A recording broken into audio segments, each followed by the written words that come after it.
வணக்கம். பரபரப்பு மீடியா செய்திகளுக்காக நான் ரோஷன். காசாவில் போர் நிறுத்தம் வந்துள்ள நிலையில் நேற்று செவ்வாய்க்கிழமை இஸ்ரேலிய பாதுகாப்பு படை IDF புதிய போர் முனை ஒன்றை திறந்துள்ளது. இந்த ராணுவ நடவடிக்கைக்கு ஆபரேஷன் இரும்பு சுவர் என்று பெயரிட்டுள்ளது IDF. மேற்கு கரை ஜெனின் நகரில் திறக்கப்பட்டுள்ள புதிய போர் முனையில் பாலஸ்தீனிய இயக்கங்கள் மீது பெரிய அளவிலான ராணுவ நடவடிக்கையை தொடங்கியது IDF. குறைந்தபட்சம் பல நாட்கள் நீடிக்கும் என்று எதிர்பார்க்கப்படும் போர் முனையில் பல இயக்கத்தினரை கொன்றதாகவும் IDF தெரிவித்துள்ளது. இந்த தாக்குதல்களில் ஆளற்ற விமானங்கள் மற்றும் ஹெலிகாப்டர்கள் ஆகியவற்றின் வான் ஆதரவுடன் இஸ்ரேலிய தரைப்படைகள் தாக்குதல்களை தொடங்கியுள்ளன. இஸ்ரேலிய தரைப்படைகளின் ராணுவ டேங்களும் அனுப்பப்பட்டன. அவை ஜெனின் நகருக்குள் நுழையாவிட்டாலும் நகர எல்லையில் எப்போதும் உள்ளே நுழைவதற்கு தயார் நிலையில் நிறுத்தப்பட்டிருந்தன.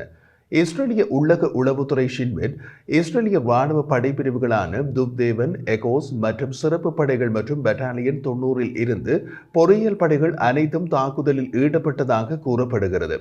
இஸ்ரேல் 15 மாதங்களாக பலமுனை போரை நடத்தி வருகிறது. அக்டோபர் 7 ஹமாஸ் மீதான போர் ஈரானிய ஆதரவு இயக்கங்கள் இஸ்ரேலை தாக்குவதற்கு தூண்டுதலாக அமைந்தது.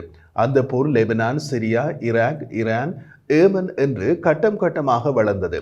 ஆனால் மேற்கு கரை போரின் முக்கிய முனையாக கருதப்படவில்லை.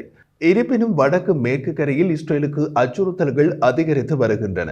பாலஸ்தீனிய இயக்கத்தினரின் கைகளில் அதிக எண்ணிக்கையிலான துப்பாக்கிகள் மற்றும் மேம்படுத்தப்பட்ட வெடிகுண்டு சாதனங்களை பயன்படுத்துதல் ஆகியவை அச்சுறுத்தல் அதிகரிப்புகளில் அடங்கும். நேற்று ஜனவரி 21 மேற்கு கரையில் இஸ்ரேலிய பாதுகாப்பு படை IDF மேற்கு கரையில் ஒரு புதிய ராணுவ நடவடிக்கையை தொடங்கியது. வடக்கு மேற்கு கரையில் இஸ்ரேலிய தாக்குதல்களை தொடங்குவதற்கு காசா மற்றும் லெபனான் போர் முனைகளில் போர் நிறுத்தத்தை பயன்படுத்துவதற்கான IDF-இன் தெளிவான முடிவை காட்டுகிறது. காசா மற்றும் லெபனான் போர் முனைகளில் தாக்குதல்களில் ஈடுபடுத்தப்பட்ட இஸ்ரேலிய துருப்புக்களை IDF மேற்கு கரையில் ஒரு புதிய ராணுவ நடவடிக்கைக்காக இறக்கிவிடலாம். அதைத்தான் மேற்கு கரையில் செய்துள்ளார்கள். இந்த போர் குறித்து இஸ்ரேலிய அரசியல் தலைமை அதிக அக்கறை செலுத்துகிறது என்று கூறப்படுகிறது. இஸ்ரேல் கடந்த 1.5 ஆண்டுகளாக நடத்தி வருவது போல் இது மற்றும் ஒரு தந்திரோபாய நடவடிக்கை அல்ல. உண்மையில் கடந்த 2 ஆண்டுகளில் ஜெனின் மற்றும் பிற பகுதிகளில் IDF அதிக எண்ணிக்கையில் ராணுவ நடவடிக்கைகளை மேற்கொண்டு வந்திருக்கின்றது. அந்த ராணுவ நடவடிக்கைகள் 2023 ஜூலை மாதம் ஆபரேஷன் ஹோம் அண்ட் கார்டன் என்ற ராணுவ நடவடிக்கையுடன் தொடங்கியது. அது கிட்டத்தட்ட 2 தசாப்தங்களில் மேற்கு கரையில் நடந்த மிகப்பெரிய ராணுவ நடவடிக்கையாக இருந்தது.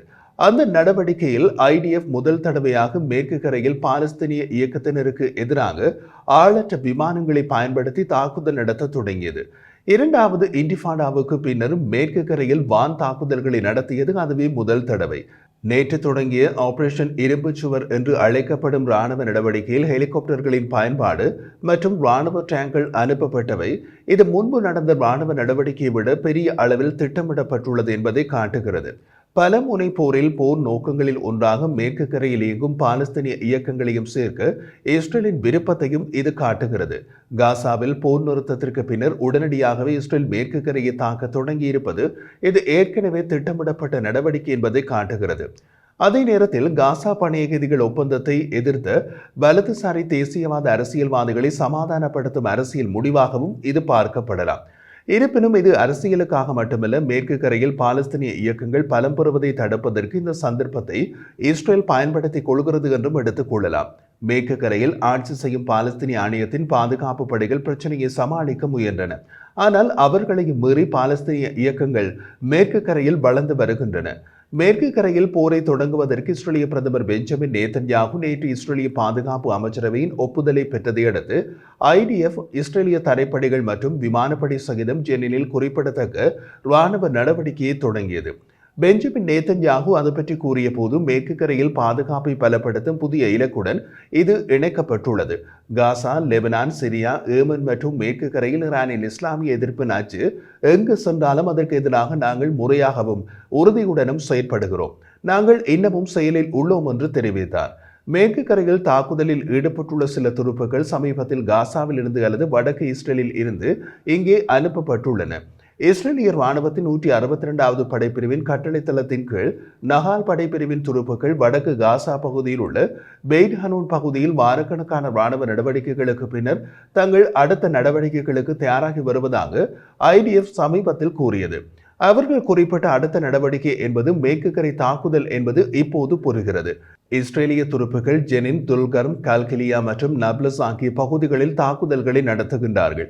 அத்துடன் அதிலிருந்து விலகி வடக்கு மேற்கு கரையில் உள்ள துபாஸை சுற்றியுள்ள பல கிராமங்கள் மற்றும் மேற்கு கரையில் உள்ள ஜுடான் நதி பள்ளத்தாக்கை நோக்கி செல்லும் பகுதியில் உள்ள கோர் அல் ஃபரியா என்ற பள்ளத்தாக்கு அருகில் உள்ள பகுதிகளிலும் நகர தொடங்கியுள்ளனர். பாலஸ்தீனிய இயக்கங்களின் அச்சுறுத்தல்களின் மற்றொரு தளம் டுபாஸுக்கு அருகில் சிறிய ஃபரா துருப்புகள் முகாம்.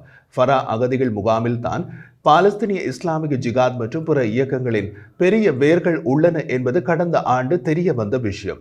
ஜெனினின் ஆபரேஷன் இரும்பு சுவரின் நேரம் தற்செயல் நிகழ்வு அல்ல. ஏனெனில் காசா பணைய கைதிகள் போர் நிறுத்த ஒப்பந்தத்தில் இஸ்ரேலிய சிறைகளில் இருந்து பாலஸ்தீனிய இயக்கத்தினர் பெரிய அளவில் விடுவிக்கப்படுவது பிராந்தியத்தில் எதிர்மறையான தாக்கத்தை ஏற்படுத்தும் என்று IDF எதிர்பார்க்கிறது. மேற்கு கரையில் ஹமாஸ் மற்றும் பாலஸ்தீனிய இஸ்லாமிய ஜிகாத் மூலம் ஈரானின் முயற்சிகளை இஸ்ரேலிய அதிகாரிகள் நன்கு அறிந்திருக்கிறார்கள்.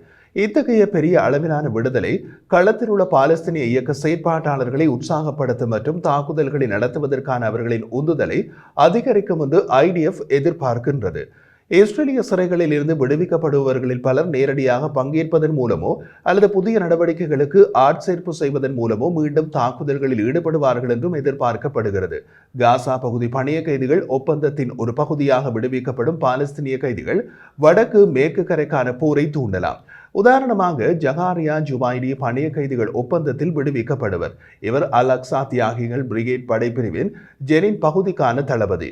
இவர் இரண்டாவது இன்டிஃபாடாவின் போது ஜுபைடி பகுதியில் ஃபதாவின் டான்சின் பட்டாலியன்களை நிறுவினார். அதன்பின் பெய்ட்ஷியானில் உள்ள லிகுட் கட்சியின் கிளை மீது குண்டுவீச்சு உட்பட பல தாக்குதல்களை ஏற்பாடு செய்தார். அவரது விடுதலை ஜெனினிலும் அதை சுற்றியுள்ள பிராந்தியத்திலும் மீண்டும் பதட்டங்களை தூண்டிவிடும் என்று IDF எதிர்பார்க்கின்றது. வடக்கு மேற்கு கரையில் உள்ள பகுதிகளில் நன்கு அறியப்பட்ட பாலஸ்தீனிய இயக்கத்தினர் மற்றும் தாக்குதலாளிகள் பணைய கைதிகள் ஒப்பந்தத்தில் கைதி பரிமாற்றம் செய்யப்பட்ட இஸ்ரேலிய சிறைகளில் இருந்து விடுவிக்கப்பட்டிருப்பதால் அவர்களும் நேரே இந்த பகுதிகளுக்குத்தான் வருவார்கள். வடக்கு மேற்கு கரையில் உள்ள மற்றொரு பிரச்சனை என்னவென்றால் சட்டவிரோத துப்பாக்கிகள் அனைத்தும் அங்கு கடத்தப்படுகின்றன. சில வகையான M16 மற்றும் M4 பாணி இயந்திர துப்பாக்கிகள் ஜெனினில் பொதுவானதாக உள்ளன. இவை அங்கு சட்டம் ஒழுங்கை நிலைநாட்ட வேண்டிய பாலஸ்தீனிய ஆணைய பாதுகாப்பு படைகள் வைத்திருப்பதை விட சிறந்த ஆயுதங்கள். அத்துடன் மேற்கு கரையில் உள்ள பாலஸ்தீனிய இயக்கங்கள் வெடிகுண்டுகளை தயாரிப்பதில் அதிக தேர்ச்சி பெற்று வருகின்றன. இவை அனைத்தும் மேற்கு கரையில் மாறிவரும் யதார்த்தத்தை காட்டுகின்றன. அதிகடத்தே காசா மற்றும் லெபனானில் போர் நிறுத்தம் உள்ள நிலையில் IDF மேற்கு கரையில் ஆபரேஷன் இரும்பு சுவரை தொடங்குவதற்கான முடிவை எடுத்திருக்கலாம். ஆபரேஷன் இரும்பு சுவரின் நோக்கம் தெளிவாக உள்ளது.